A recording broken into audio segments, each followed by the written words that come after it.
हाँ। उनके 10 महाविद्या के रूप हैं, वैसे विष्णु के 10 अवतार हैं।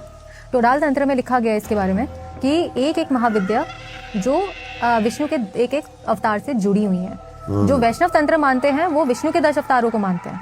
जो शक्त मार्ग के होते हैं वो शक्ति के 10 महाविद्याओं को मानते हैं।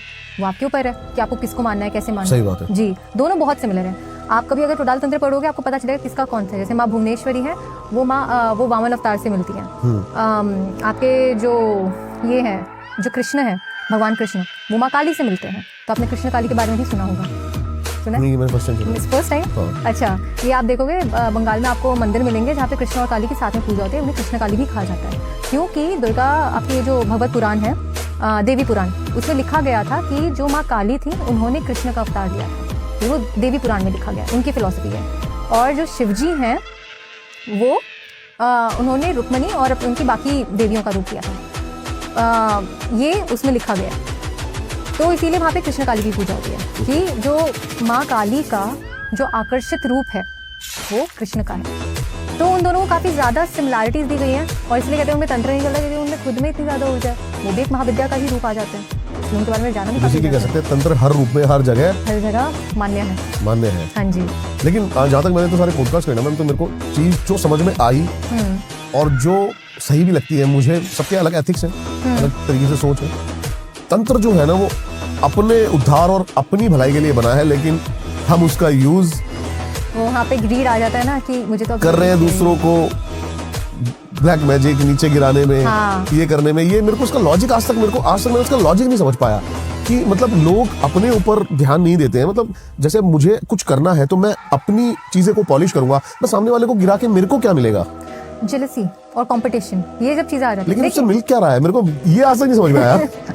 आप एक बात बताओ, तंत्र असुरों को भी दिया था और तंत्र देवताओं को भी दिया था। उनको भी शक्तियां सिद्धियां दी थी, असुरों को भी दी थी। प्रॉब्लम क्या आती है दोनों में कि जो असुर थे साथ में अपना घमंड भी ले आए थे, और जब घमंड आ जाए तब फिर आपका तो पतन होना ही होता है।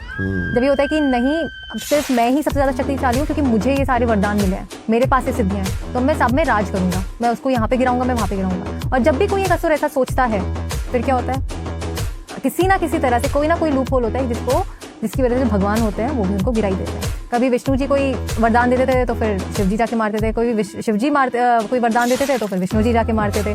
कभी मोहिनी का रूप लेके, चाहे कुछ भी लेके, लेकिन कुछ ना कुछ लूप होल तो मिलता ही था। चाहे वो मांग रहे हैं कि मुझे ऐसे ऐसे ऐसे करके नहीं मरना, कुछ ना कुछ लूप होल मिल ही जाता है। तो अगर आप घमंड के साथ तंत्र कर रहे हो, सीख रहे हो और सिद्ध कर रहे हो और आपका घमंड नहीं गया तो पतन अपने आप ही हो जाएगा। ठीक है। और अगर आप सबसे पहली चीज, आपके गुरु ने आपका घमंड ही तोड़ दिया। नाथ संप्रदाय में हर साल आपको आसन में बैठना होता है। 3 आसन होते हैं आपके। एक होता है घमंड तोड़ने के लिए, हाँ, घमंड तोड़ने के लिए विष्णु आसन, शिवासन और ब्रह्मासन।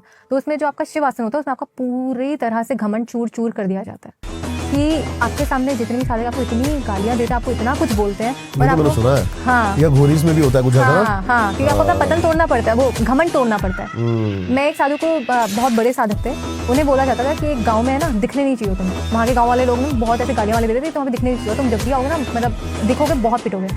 वो तब भी हर 3-4 महीने में वहाँ पहुँच जाते थे, पिटते थे अच्छे से, वापस आ जाते थे, फिर 3-4 महीने वापस जाते थे, पिटते थे, वापस आ जाते थे। तो उनके शिष्य ने बोला कि आप क्यों जाते? कहते मेरे को कभी अपना घमंड तोड़ने का मन करता है ना, तो वहाँ पे जाके पिट के आ जाता हूँ। क्योंकि अगर आप घमंड आ जाता है ना और आपने इतनी देवी को सिद्धियाँ कर रखी हैं तो आप सामने किसी भी की तरह से लोगों को हार्म कर सकते हो, क्योंकि उनको देवी को ये नहीं दिख रहा है कि ये मतलब अगर आपने यक्षिणी और इन सब की हुई है कि सामने वाला अच्छा है या बुरा है। आपके पास वो पावर्स हैं तो उनको गलत इफेक्ट कर सकती हैं, तो वो आपको कंट्रोल में रखना होता है। वो आप तभी रखोगे जब आप खुद हम्बल होगे।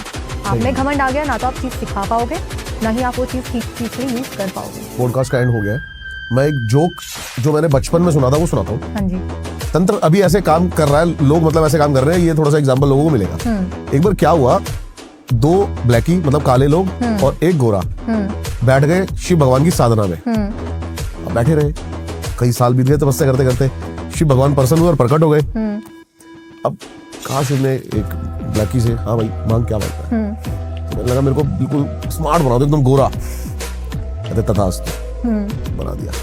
दूसरे वाले से कहते ब्लैकी से ही, भाई तेरे को क्या चाहिए? कहता मेरे को भी सेम ऐसे ही बना दो, एकदम हैंडसम गोरा। कहते तथास्तु, जाने लग गए।